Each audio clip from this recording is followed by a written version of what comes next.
யோசேப்பை குறித்து வாசிச்சுட்டு இருந்தேன் காலையில். யோசேப்பு ஒரு மாதிரி பாவமான போய் உட்கார்ந்த மாதிரி இருந்தாலும் அபிஷேகம் இருந்தனால கலக்குன்னு கலக்கிட்டார். ஆமென்.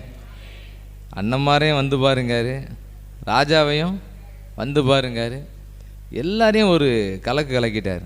ஆதியாகமம் 41ஆம் அதிகாரம் 38வது வசனத்தை வாசித்து நம்ம எல்லாம் ஜெபிக்க போகிறோம். ஒருவேளை இவர் சிங்கிளாக தான் இருந்தார், ஒத்தையில் தான் இருந்தார். பக்கத்தில் அவ்வளோ ஒரு மாதிரி கொடூரமாக பார்க்கக்கூடிய ஆளுக்க தான் இருந்தாங்க.